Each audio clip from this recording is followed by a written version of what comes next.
Eto guys, kailangan niyo maging masinop, sa pera. Kasi yung iba sa inyo talagang eto guys sa mga positive, kasi mararamdaman mo naman kung ano yung energy mo, Cancer, kung positive o negative.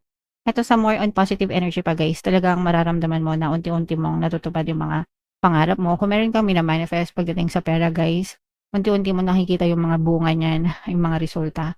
And eto guys, kailangan mo itong, ano ba yung sinabi ko kanina? Masinop, kailangan mong sinupin, 'no? Itong mga blessings na 'to kasi may potential pa na mas lalo pa itong mag-grow.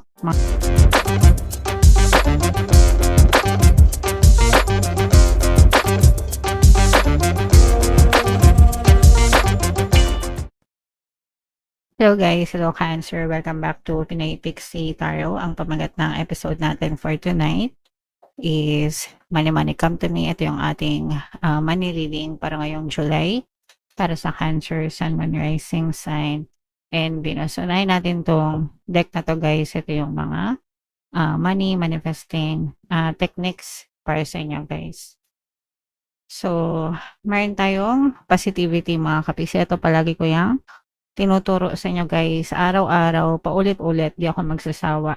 Always do your best to direct your thoughts in positive and productive directions. Focus on life-affirming and joyful thoughts. Train yourself to avoid negative, pessimistic, self-defeating, and critical thoughts and emotions because this will block the flow of abundance. So, ito guys, no, araw-araw na lang.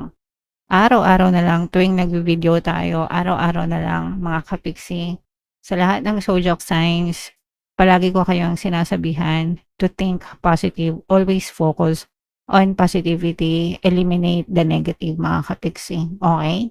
Kasi kung ano yung pinagbubuhusan ng attention nyo, doon nafo-focus yung energy nyo, and kung saan nakafocus yung energy nyo, yun yung nagiging dominant vibration nyo guys, and yun din yung na-experience nyo sa inyong 3D or sa inyong physical reality. Kaya, kung mapapansin nyo, kung paulit-ulit nyong iniisip yung mga problema, yung mga pagsubok, mga challenges sa buhay nyo, araw-araw na ginawa ng Diyos, gigising at gigising kayo na puro problema din. Hindi na babago yung buhay nyo kasi wala kayong ginawa kundi i-focus yung attention nyo dun sa current circumstances nyo which is negative.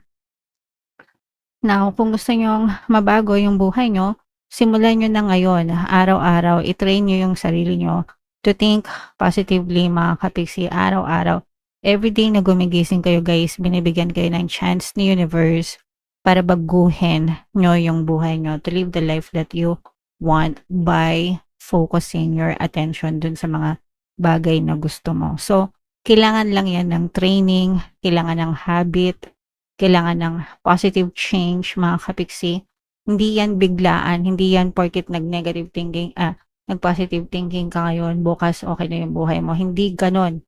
It's a gradual process. It's a habit that you need to develop guys. Hanggang sa unti-unti mapapansin mo gumagaan na yung buhay nyo mga kapiksi. Okay? So, iwasan nyo ng magnega guys kasi kayo lang yung sumisira ng buhay nyo. As in, promise, walang iba yan. Walang ibang may kasalanan, kundi kayo. Kung naghihirap kayo, kung nagduduso kayo, dahil doon nakafocus yung attention nyo sa mga problema. Okay? Kung gusto nyo magbago yung buhay nyo, start nyo na ngayon. Simulan nyo na maging positive araw-araw, kahit negative yung nangyayari sa buhay nyo, guys. Okay? Alright. So, comment down below, Cancer, if feeling na naka-resonate kayo dyan. So, shuffle natin to. Hanapin natin yung energy ng Cancer at saka yung energy ng money. Guys, habang sinashuffle ko to, panoorin nyo muna yung video natin regarding sa ating paano mag-manifest ng abundance video course. Kapiksi, sawa ka na ba sa mga struggles at hirap sa buhay mo? Masipag ka ba at masikap sa buhay ngunit hindi ka pa rin umaasenso? Ilang beses ka na bang nag-attempt magnegosyo at mag-invest pero palagi ka pa rin nalulugi? Sa pagkakataon na ito ay maaaring may subconscious beliefs ka na nagiging balakid sa iyong pag-unlad at pagyaman. Introducing, paano mag-manifest ng abundance video course. Dito ay matututunan mong ma-overcome ang mga balakid mo para tuluyan ka ng umunlad, umasenso, sumagana, maging matagumpay, successful at maswerte sa iyong kabuhayan, pera, trabaho, negosyo, salapi at kaperahan ng bonggang-bongga. Dali, mag-send na ng email sa pinoypixie@gmail.com at simulan na ang iyong pagyaman ngayon. Alright, so sa lahat ng gusto mag-avail ng course guys, naka-flash sa screen nyo yung mga available courses dito sa ating channel. Sa mga interesado guys, mag-send lang kayo ng email sa pinoypixie@gmail.com. And sa mga naghahanap ng pambaswerte guys, no, meron tayong money shaker jar. Ito yun guys, super liit na bote nito pero super effective guys, super powerful. Ang dami nang sa success dito guys. So if interesado kayo, at saka ito yung ating WhatsApp number, i-chat nyo lang ako dyan, mga kapixie. So Cancer, kayo ay represent ng Queen of Cups. Ito yung ating money energy. This is both positive and negative. Unahin natin yung negative guys kasi for some of you, may mga problema, no? May mga problemang pinagdadaanan kayo guys. Pwedeng may problema kayo sa trabaho nyo, may problema kayo sa negosyo nyo, or may problema kayo sa pera, mga kapixie. And for some of you, parang umaabot na rin kayo dun sa point na nade-depress kayo guys sa mga pinagdadaanan nyo. Yung iba, paulit-ulit, no? Itong cycle na to guys, I'm sensing na this is more magre-resonate dun sa mga kapixie natin na may mga utang, hindi pa nababayaran yung mga utang nila. Yung mga ano guys, yung parang mga nalulubog sa utang, or may currently pinagbabayaran ng utang na hindi pa natatapos, di pa kayo nakakaraos, mga kapixie. So, pagdating sa ganyan, hindi talaga kayo makakaraos dyan hanggang hindi nyo nababayaran ng buo yung mga utang nyo. So, kailangan nyo talaga mag-exert ng extra effort guys para magkaroon kayo ng extra income pambayad ng utang, mga kapixie, kasi doon lang kayo makakaluwag-luwag kapag natapos nyo na yung bayaran yung mga utang nyo. So, sa mga kapixie natin na may mga utang guys, kailangan nyo try nyong gawin yung snowball effect or maghanap kayo ng mga advice kung paano mabayaran yung mga utang guys. At saka kailangan nyo talagang mag-side hustle, mag-extra, mag-racket, no? Kasi yun lang talaga yung paraan para magkaroon kayo ng extra pambayad ng utang, mga kapixie. So yun nakikita natin na problema ng iba sa inyo. Sa positive naman, kung wala naman kayo mga problema sa pera guys, kayo naman ay abundant, ano?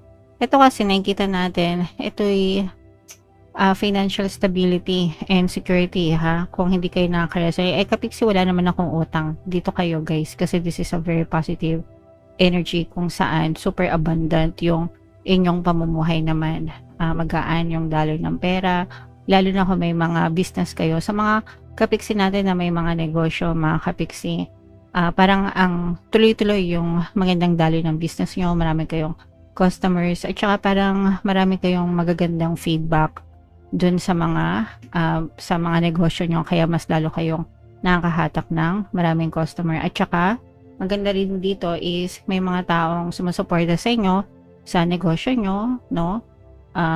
Nakakahanap din kayo ng mga tamang partner, mga tamang business partner, tamang supplier, ganyan, yung mga tamang tauhan, kaya nagpa-prosper yung business nyo guys. At saka yung iba sa nyo, generous din, mga kapixie, no? So dahil sa pagiging generous nyo, pag sinabing generous guys, mapagbigay, no?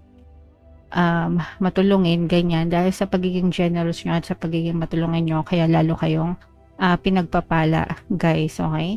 So kung naka-resonate kayo dito guys, i-main nyo to kasi lalo pang magpo-prosper yung pamumuhay ng iba sa inyo, Cancer, okay? And kung naka-resonate naman kayo dito sa mga negative na maraming problema, makakaisip din kayo or makahanap din kayo ng mga solusyon dyan sa mga problema na yan. So unti-unti guys, and sabi ko nga guys, you have to learn to be positive kahit negative yung nangyayari sa buhay nyo, okay? Para unti-unti nyo malampasan yung mga problema nyo sa trabaho or mga problema nyo sa pera, mga kapixie, okay? Alright, so comment down below guys if naka-resonate kayo. I-mind nyo guys yung prosperity, kasaganaan, pagpapala. So what else? Ito guys, meron dito presence ng air sign, Aquarius, Gemini, Libra. For some of you, maaaring may air element kayo sa inyong natal chart or you may be dealing with another air sign. Ito guys, kailangan nyo maging masinop sa pera. Kasi yung iba sa inyo talagang, eto guys, sa mga positive, Kasi mararamdaman mo naman kung ano yung energy mo, Cancer, kung positive o negative. Ito sa more on positive energy pa guys, talagang mararamdaman mo na unti-unti mong natutupad yung mga pangarap mo. Kung meron kang mina-manifest pagdating sa pera guys, unti-unti mo nakikita yung mga bunga niyan, yung mga resulta. And ito guys, kailangan mo itong, ano ba yung sinabi ko kanina? Masinop, kailangan mong sinupin, no? Itong mga blessings na to kasi may potential pa na mas lalo pa itong mag-grow, mga kapiksi. Ibig sabihin, may potential na mas lalo pang lumago yung inyong kaperahan, yung inyong pinagkakakitaan, guys. Kung iyan ay ininvest mo sa tamang paraan, malaki din yung potential na mas lalo pa siyang mag-grow and mas lalo pa maging abundant kayo sa inyong pamumuhay. Kung kayo ay may mga negosyo, mga kapiksi, importante na alagaan nyo yung mga customers nyo, or kailangan meron kayo magandang customer support or customer service kasi sila yung susi kung bakit lalong gumaganda yung business nyo guys, okay? Alright, pero ang pinaka-importante is yung pagiging masinop sa pera guys kasi habang binibless kayo, dapat kayo din nagiging blessing din kayo sa ibang tao para makatulong din kayo, Cancer, okay? Alright, dun sa pagiging generous nyo kasi guys, sa pagiging mapagbigay nyo, kaya kayo lalong pinagpapala. Malakas yung energy dito na marami sa inyo Cancer na talagang generous. Kaya kayo yung pinagpapala mga kapiksi. Okay? Alright. So yeah, comment down below. Cancer, i-main nyo na itong mga dreams coming true, itong mga more rewards, at more financial abundance, financial security, sa kaperahan, Cancer. So, bunot lang tayo ng isa pang additional na mensahe. Ayan no, this is the energy of blessing, mga kapiksi, divine masculine. Ibig sabihin nito guys, mas lalo kayong nagiging malakas. Mas lalo kayong nagiging responsible sa buhay nyo. Ito yung divine masculine guys.